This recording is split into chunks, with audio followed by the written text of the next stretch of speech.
আমি আসলাম ওই নতুন বাস স্ট্যান্ড, তখন যখন গাড়িটা একটা যায় কি লাগছে আমি মিশু চালাই, তখন গাড়ি প্রথম মনে হচ্ছে গাড়িটা কেউ ধাক্কাইতেছে, ফিরা চাই দিনা কোনো লোক নাই, পরে যাই নাই আমি গাড়িতে হইয়া গেছি খাইলা গাড়ি। পরে এনতে পরে গেছি একটু সামনে গিয়া চাই দি মহিলা দুইজন অজ্ঞান হয়েছে, পরে এনে লিয়ে আইছি, এনে কোনো ব্যবস্থাই নাই।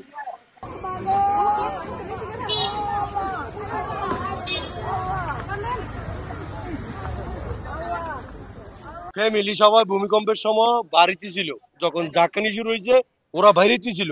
ওই সময় এই বিল্ডিং এর ছাদ গিরা তাদের উপরে পড়ছে। তখন আমরা দৌড়ে দৌড়ি করে হাসপাতালে নিয়েছি। হাসপাতালে আসার পরে না ডাক্তার পাইলাম, না নার্স পাইলাম, না কোনো একটা লোক পাইলাম, কোনো কিছু নাই, কোনো কিছু নাই। একতলা ভবন, ভবনটা একতলা, ভবন কিন্তু একতলা, ছাদ। কিন্তু ছাদ।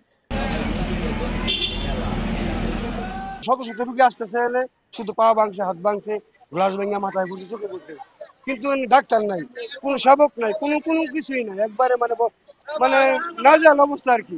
এনে যে একটা চিকিৎসা করবো বা একটা কোনো কিছু দিব, একটা লোক নাই, এনে কোনো ডাক্তারই না, দেখেন অবস্থা।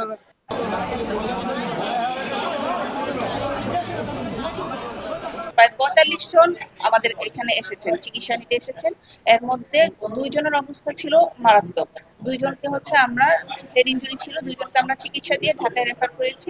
আর বাকি যারা আছেন সবাই হচ্ছে হাসপাতাল, মানে ছোটখাটো ইনজুরি নিয়ে আসছে, আমরা ওখানে মানে সবাইকে চিকিৎসা দিয়ে, মানে যাদের ভর্তি তো এর মধ্যে লাগে নাই, মানে এ পর্যন্ত ২ জনকে হচ্ছে বেশি গুরুতর, যাদেরকে আমরা ঢাকায় পাঠিয়েছি, বাকিদের হচ্ছে আমরা এখানেই চিকিৎসা দিয়েছি, আপাতত কারোর ভর্তি লাগে নাই।